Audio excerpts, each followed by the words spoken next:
उत्तराखंड में ग्लेशियर टूटा, कई जाने गईं, कई लोग लापता हुए।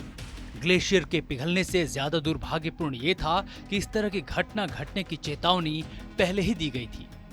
अंतर्राष्ट्रीय स्तर के शोध समाधान होने के बावजूद इस तरह की दुर्घटनाएं होती हैं। मानव जीवन क्षतिग्रस्त होता है, जान माल की हानि होती है। अब इस अध्ययन का ही उदाहरण ले लें। ग्लेशियर बर्स्ट से भीषण सैलाब की घटना से पहले रिसर्चरों ने एक खतरा भांप लिया था। रिसर्चरों ने कहा था कि हिमालय में कई ग्लेशियर झीलें बन रही थी, जिनमें से 47 को बेहद खतरनाक मानकर चेतावनी दी गई थी कि ये कभी भी फट सकती है। इसके चलते नेपाल, चीन और भारत में बाढ़ जैसे सैलाब आ सकते हैं। संयुक्त राष्ट्र के विकास कार्यक्रम और इंटीग्रेटेड माउंटेन डेवलपमेंट के अंतर्राष्ट्रीय केंद्र ICIMOD के विशेषज्ञों ने यह मिलकर रिसर्च की थी। रिसर्चरों ने देखा था कि इन झीलों में से 1410 ऐसी थीं जो 0.02 वर्ग किलोमीटर या उससे ज्यादा दायरे में फैली थी, लेकिन कहा गया था कि इनमें से 47 झीलों पर जल्द से जल्द कार्रवाई जरूरी थी। इस रिपोर्ट के बाद यहाँ के देशों ने मिलकर सहयोग बढ़ाने का प्रस्ताव दिया, लेकिन यह रस्म अदायगी ही साबित हुई। 2014 की IPCC रिपोर्ट में फिर एक बार यही बात कही गई, लेकिन एक बार फिर ये कारगर नहीं साबित हुई। IPCC हो या ICIMOD, कई रिसर्च संस्थाओं ने कई बार चिताया है और कई कोशिशें हुई हैं कि इन देशों के बीच इस भयानक खतरे से निपटने के प्रोएक्टिव प्रयासों को लेकर सहयोग बढ़े, लेकिन डेटा और सूचनाओं तक का अभाव बना हुआ है।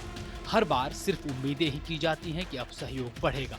जिन 47 झीलों को बेहद खतरनाक बताया गया, उनमें से 31 को रिसर्चरों ने पहली रैंक पर, 12 को दूसरी और 4 को तीसरी रैंक पर रखा, ताकि इनसे पैदा होने वाले खतरों को प्राथमिकता से समझा जा सके। रिसर्चरों की माने तो गंगा की सहायक नदी कोसी के बेसिन में ग्लेशियर झीलों के भयानक हॉटस्पॉट बन रहे हैं। इसी बेसिन में सबसे ज्यादा करीब 42 खतरनाक झीलें मौजूद हैं। 2011 में इसी तरह की एक स्टडी में पाया गया था कि नेपाल में पिछले 4 दशकों में 24 बार बढ़ती हुई झीलों की वजह से बाढ़ आई। जनजीवन, संपत्ति, इंफ्रास्ट्रक्चर के तौर पर करोड़ों का नुकसान हुआ। दरअसल इन सब की मूल वजह है ग्लोबल वार्मिंग। कई अध्ययनों में यह साबित हो चुका है कि ग्लोबल वार्मिंग के चलते हिमालय क्षेत्र में ग्लेशियर तेजी से पिघल रहे हैं।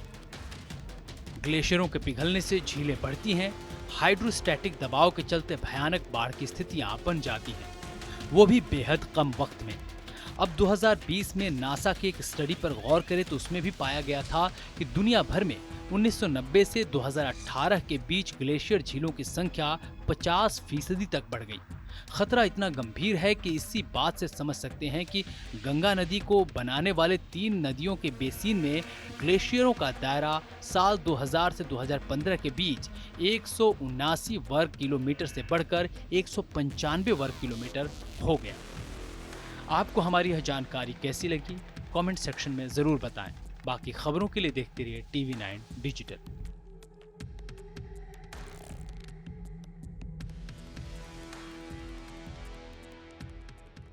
परवाह देश की, सोमवार से शुक्रवार रात 10 बजे TV9 भारतवर्ष पर।